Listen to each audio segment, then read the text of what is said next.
Do you see yourself competing against PE, or do you see yourself working with PE? Until you know the answer to this question, it's going to be really hard for you to arguably the most valuable thing in the future of the legal industry is you could choose to reverse engineer your firm for valuation and to build a differentiated brand. And here's the beautiful thing about it. All right, welcome to another episode of the Law Firm Growth Acceleration Podcast. I'm going to be doing this one solo today on the topic of, will the law firm as we know it survive in 2030 and beyond? How to future-proof your law firm and not just ensure survival, but also that your firm thrives. Why is 2030 going to be a really pivotal year? Well, we think 2030 is going to be a convergence of a lot of different factors that are currently at play. There's going to be a pickup in momentum behind the non-attorney law firm ownership, which is going to make private equity more accessible for private equity to enter the legal vertical, which has traditionally been hard. This is where we think we're going to see the biggest increase in marketing costs for small law firms to acquire clients at scale. And it's also going to be the point where AI is non-optional, right? Where AI is going to be so embedded into the roots of the legal industry that it's literally going to be impossible to bury your head underneath the sand when it comes to AI. So the first thing I want to talk about is, why is this such a turning point in 2030 as it pertains to the private equity kind of world? Well, if you look at the whole DSO model, if we, dental service organizations, this is when private equity aggressively started entering the dental space, which is a similar space to the legal space. There's already been disruption in this space, and we can learn lessons from when private equity enters a space based on this. If you look at the dental world and we compare that to legal, the general principles of this is you're going to see an increase in customer acquisition costs, right? Because these PE firms are going to have bigger budgets. They're going to be able to infuse more capital into client acquisition, and that's going to inflate client acquisition costs, right? There's also going to be streamlined operations, right? So back office, HR stuff, like a lot of these DSOs would handle that for the firms that would enter their umbrella of companies. And with the introduction of artificial intelligence kind of, added on to back office operations, legal operations, we think that the back end is going to be largely automated and AI infused for these forward-thinking, forward-moving PE firms that are entering the legal space. And then the other thing is the importance of understanding whether or not you want to play against PE or you want to play with PE, right? So when you look in the dental space, like a lot of dental dental office, owners, they actually made a lot of money when PE entered the space because some people decided to partner with PE, take large cash payouts for majority ownership of their business, and they basically sold large portions of their dental offices. They made a big cash payday, and some of these dental office owners made a lot more money working with PE than they otherwise would have working against PE, right? There's also a bunch of dental offices that put an increased emphasis on building their own personal brand to create more of a differentiated factor for their dental office so that they could differentiate themselves through branding, right? And really being the face of their dental office, right? And that's really the model of the dental offices that didn't play with PE. They played against PE, but they found a differentiator of sorts, right? So one thing I want to kind of hit on in this is understanding, do you want to play with or against PE, right? So if we look, at 2030 and we reverse engineer from 2030, the question I want you to ask yourself is, do you see yourself competing against PE, or do you see yourself working with PE, right? Do you see yourself selling half or more of your law firm, receiving cash for that, and then, reaping the benefits of having the organizational structure, the financial backing that comes with private equity? Or do you foresee yourself competing against private equity? And the reason I want you to ask this question is because until you know the answer to this question, it's going to be really hard for you to prioritize your actions from now until when 2030 hits, right? If you want to play with private equity, then I think one of the main goals is to prove your growth model for the next 5 years from a financial standpoint, but also to prove that your law firm is a legitimate business in the next 5 years. This could be the difference between, you receiving $1 million cash for your firm, or $20 million cash for your firm, or, $20 million cash versus $200 million cash for your firm.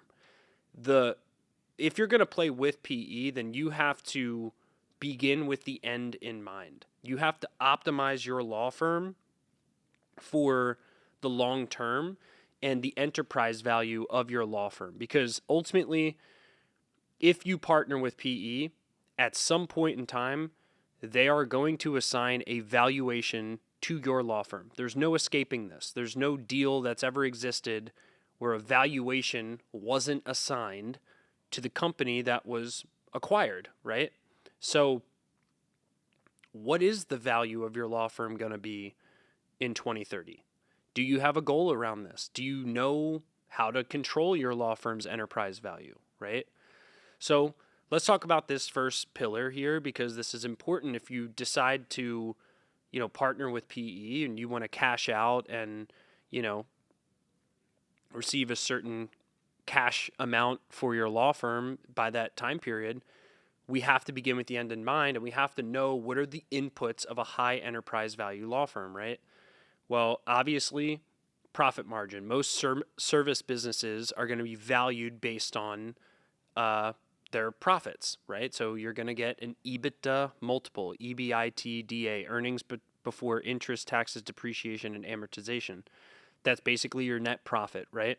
So you are going to get a multiple. The value of your law firm is going to be a multiple of your law firm's EBITDA, right?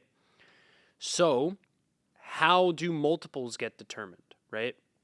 If your law firm is profiting, let's say $2 million a year, right? And you get a 5x multiple on that, 5 times 2 means your law firm is worth $10 million, right? Now, the private equity firms have every incentive to give you a low multiple, right? Because they want to get a deal, right? So you have to know how to hold your weight around commanding the multiple that your law firm deserves and not getting hustled by, some slick sales guy, at the private equity firm that wants to give you a low valuation, right? So you have to know what valuation you deserve based on the intrinsic components of your law firm, right? So how do you get a high multiple is the question that you need to reverse engineer from, right? If your firm's profiting $2 million a year in 2030 and you get a 1x multiple, right, then you'd get $2 million for your firm. If your firm's profiting $2 million and you get a 5x multiple, that's $10 million. That's literally a 5x lift of your net worth and your firm's entire enterprise value, right? So how do we get a higher multiple? Well, higher growth rate, right? If your firm hasn't grown for the last 5 years, then you're going to get a lower multiple, right? differentiated value proposition, meaning you're doing something unique in your local market that, the way that you provide legal services is unique. Your marketing approach is unique. You've created a blue ocean brand in your local market. There's things that they can look at and go, wow, this firm is highly differentiated, right? Lack of owner dependence, lack of seasonality or ups and downs in either revenue, profit, or new sales, right? So sales consistency. In some cases, that's just as important as growth, right? Because let's say growth, the only reason that you grew your revenues was because you had a big case settle at the end of the year, or you just had some big cash windfall at the end of the year, and that's not consistent, then growth is not all growth is created equal. Predictable, consistent growth is always going to be valued more than just, luck or a big cash windfall growth that's not going to be repeatable or sustainable in the future. Quality of your executive team, right? If you have a leadership team, show me the credentials of your leadership team. Show me the businesses they've built and scaled before, right? You don't want to have all homegrown people on your team if you want to have a highly valuable business, right? You also have to have people who have experience, right? All of these things tie into you getting a higher multiple, right? And let's talk about EBITDA, because there's two levers here. There's EBITDA and then there's the multiple, right? The EBITDA component, there's two elements of EBITDA. There's raw EBITDA. This is basically your net profit that you file taxes on. That's like your raw EBITDA, right? But then there's also what's called adjusted EBITDA, right? Adjusted EBITDA is typically what valuations are assigned to in businesses. So what's the difference between raw and adjusted EBITDA? Raw EBITDA, okay? This is what you file taxes on. This is the actual, if you use QuickBooks, whatever system you use to manage your company's finances.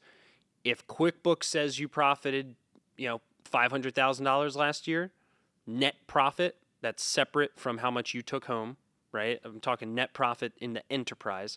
If QuickBooks says you profited 500,000, right? Then your raw net profit, your unadjusted net profit is 500,000, right? Now, adjusted EBITDA, let's look at this. Okay, adjusted EBITDA is basically how much your firm would have profited had you only grown 20%, right? Or how much your law firm would have profited had you not spent money on X, Y, or Z, which are called add backs, right? So I'll give you an example on this. So if a business profited $1 million last year, right? Or you could take whatever numbers you want. Let's say your business did $10 million last year and profited $1 million, right? That would be a 10% profit margin, right? But the year before this, you did $5 million in revenue. So you went from 5 to 10 million in top line revenue in 1 year, right? If you did that in your law firm in 1 year, that would be what's called 100% growth, meaning you grew your law firm by 100%. In other words, you doubled your law firm's revenues in 1 year, right? So you went from 5 million in profit to $10 million you went from 5 million in revenue to $10 million in revenue in 1 year, right? So that's 100% growth. The fact that you profited 10% on that $10 million and grew that fast, okay, you have an argument to make there. You have an argument that if you didn't grow from $5 to $10 million last year, year over year, if you didn't grow that fast, and let's say instead you only grew 20%, instead of your profits being 10%, your profits would have been 35 or 40%, right? Or maybe even higher, 50%, right? So you can make an argument, right, to an investor that, hey, had we not grown this fast, we would have saved all this excess spend, right? So if we pull that out of our profit and loss statement, okay, instead of us profiting 1 million on 10 million, we would have profited 3.5 million on 10 million, right?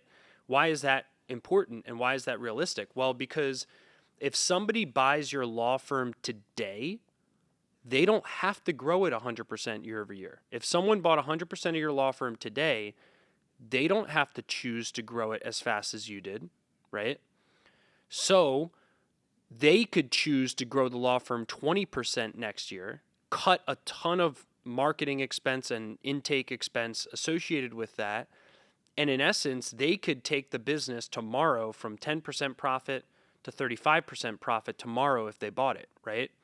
So when a investor is looking at your law firm's profits, they are always open to looking at your adjusted profits, taking out excessive spend, right? So let's say that your average fee per client is $10,000, right? So let's do some math real quick. Your average fee per client is $10,000. You did $10 million in revenue. So 10 million divided by 10,000. That means you worked with 1,000 clients that year. So if you did 10 million in revenue and each client you get gives you an average of 10,000 in fees, 10 million divided by 10,000 means you worked with 1,000 clients in that year that you did 10 million, right? Now, the prior year you did 5 million, right? Which means you had 500 clients that you worked with in the prior year. So you went from 500 to 1,000 clients, right? Here's a very simple way to look at your add back cost or adjusted EBITDA. Let's say your client acquisition cost, your CAC, right? The amount of money you have to spend on marketing to acquire a client, right? Let's say your client acquisition CAC is $2,000, right? It costs you $2,000 in marketing spend to acquire a client, right? Well, if you only grew your firm by 20% last year, right? You would have signed up, you would have went from 500 to 600 clients in the next year, right? So if I go to 600 clients in the next year and each of those clients pay me 10,000 each, then I would have done 6 million this year instead of 10 million, right? To acquire those additional 100 clients, it cost me $2,000 per client. So 100 times 2,000 means I spent an extra $200,000 on marketing that I otherwise, I would have only spent $200,000 on marketing, right? But that's not the case. I actually spent, okay, you acquired 500 additional clients year over year. So you acquired 400 more clients than that. You grew 400 more clients than 20%, right? 400 times 2,000 acquisition cost means you spent $800,000 more on marketing that you otherwise wouldn't have to have spent had you only grown 20%. So that would be an add back, right? Instead of you profiting 1 million on 10 million, now you have a case that I would have profited 1.8 million had we only grown had we were only growing at a 20% pace, right? So that's an argument for you to say, hey, my profit is basically double, right? So instead of telling someone, okay, my profit is $1 million, my profit is now close to $2 million. And if I get a 5x multiple on that, I've just doubled the value of my company, right? Instead of me getting 1 million times 5, which is a $5 million payout, I can get 2 million times 5, which is a $10 million payout for my business, right? So that's just one tiny example of a add back. Another add back is typically when you sign up a client, this isn't true for all practice areas, there's more cost up front for a new client to onboard the client, to get the client started, than it is ongoing, right? Now that's not true for all practice areas, but if that's true for yours, then you could show them, hey, here's like our average team's hourly rate. Here's how many hours they spent on those additional 400 clients we signed up during the beginning, and that costed us another $800,000. So now your net profit just went from 1 million to 1.8 million to 2.6 million, right?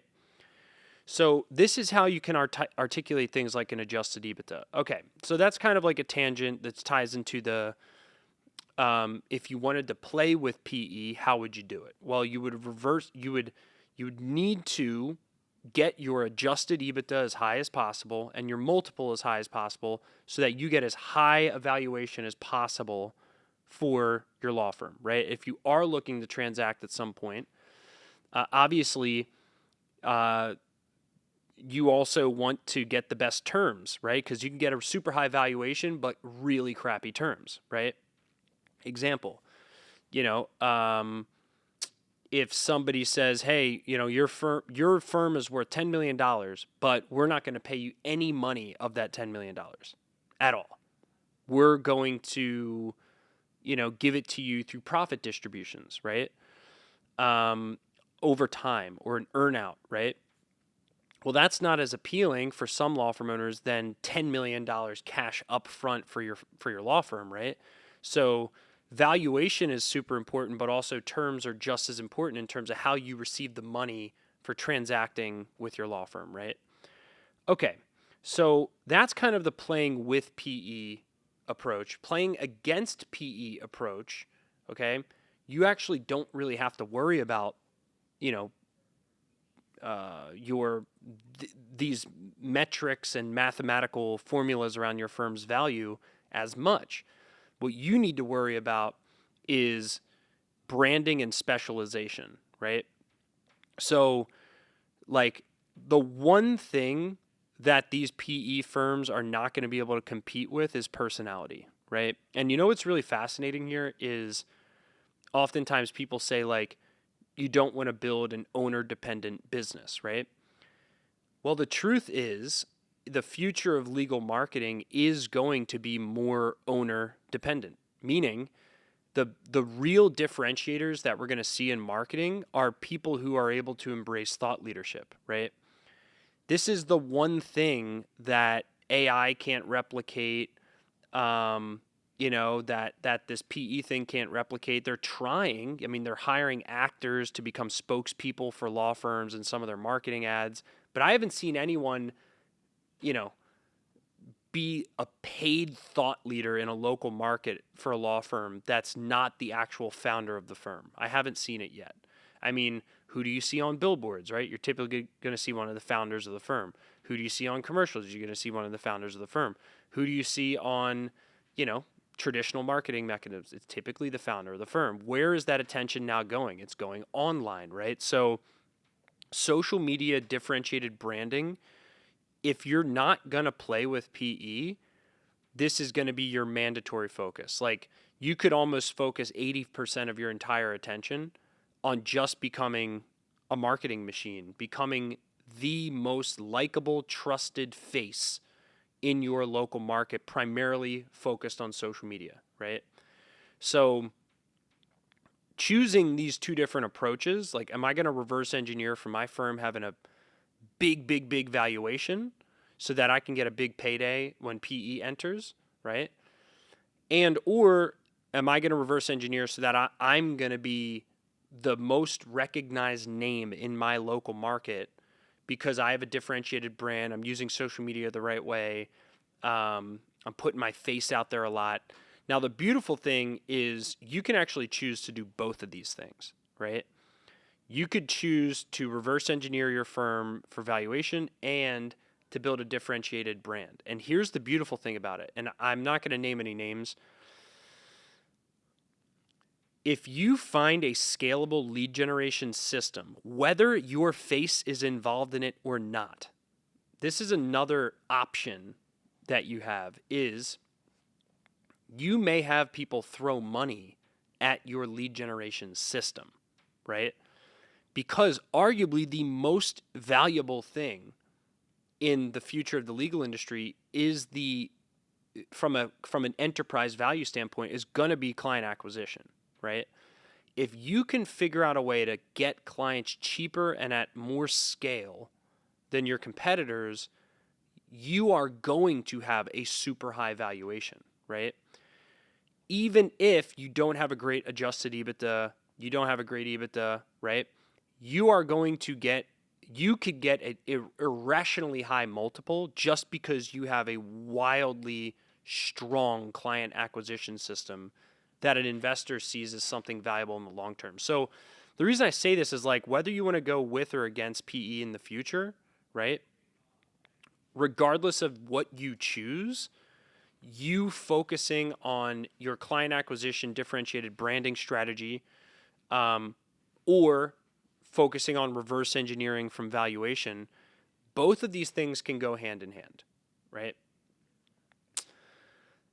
The next component, which 2030 really begs some thinking around, is AI, right?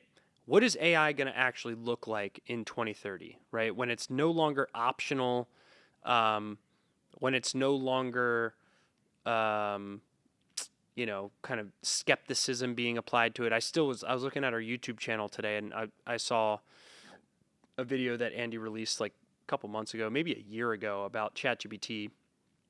And you just see all these there's these smart aleck comments that are like, oh yeah, I'd love to see my competitors use this against me in court, because I'll rip it to pieces. Yeah, maybe that was true when ChatGPT launched, but eventually AI is going to make it so that you are able to provide better legal results for clients at a cheaper cost, right? More predictable, better results at a cheaper cost, right? And if people are trapped in the Stone Age in terms of, doing things the old school way, not using any AI at all, eventually marketplace behavior will always change in direct proportion to where the results go and where the costs go, right?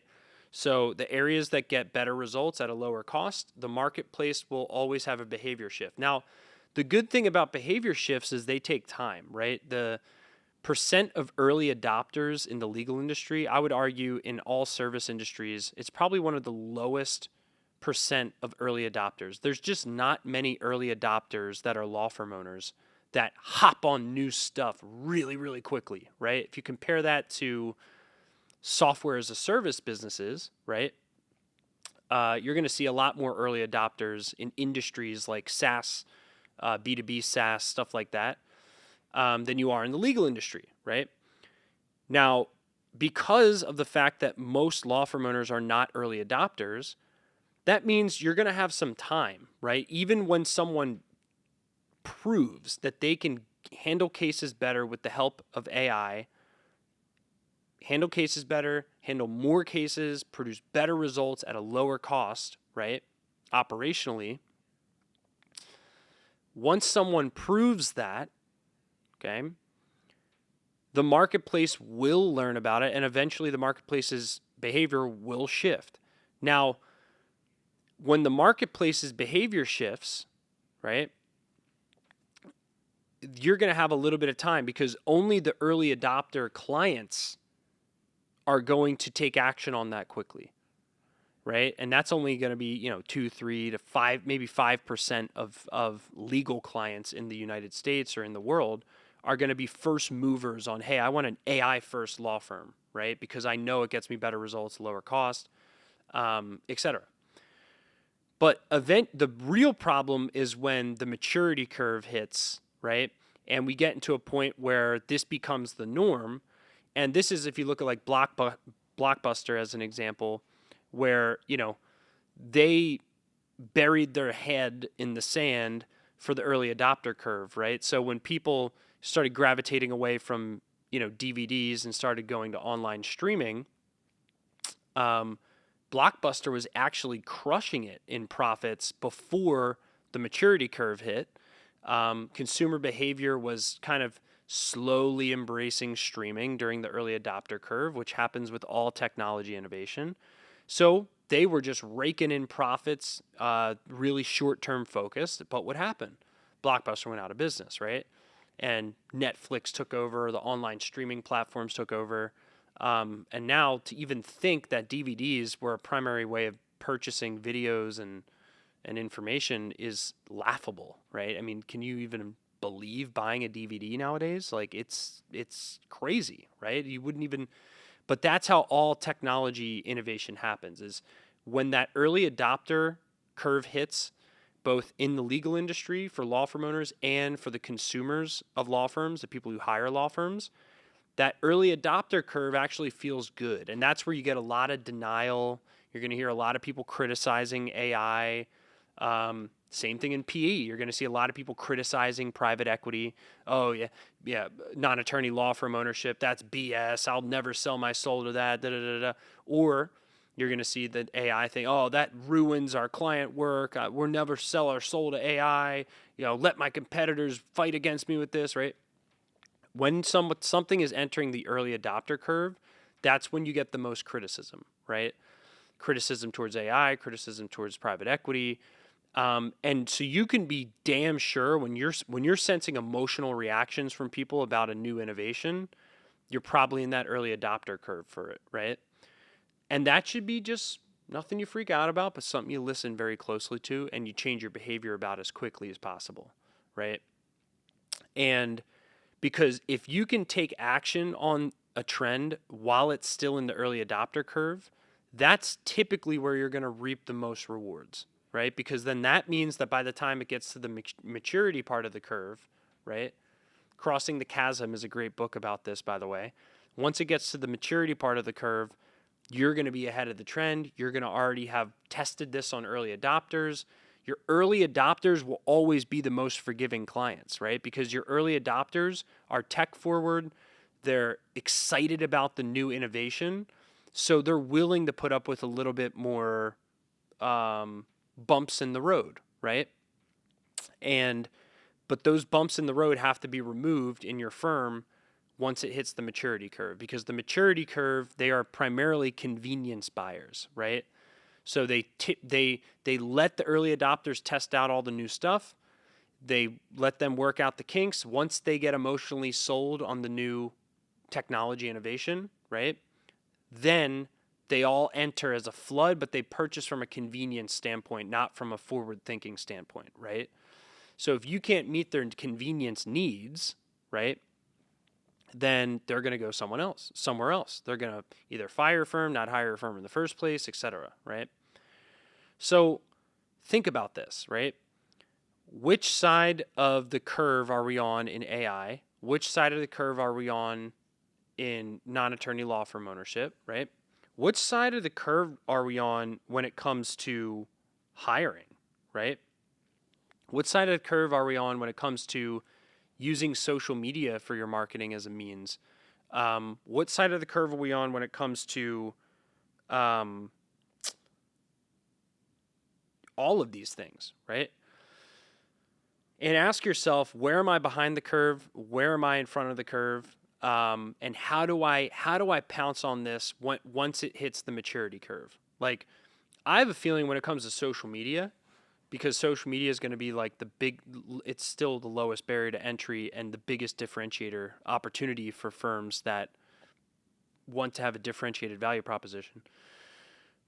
I have a feeling that in 5 years' time, that if you don't do social media, like you can't run a law firm.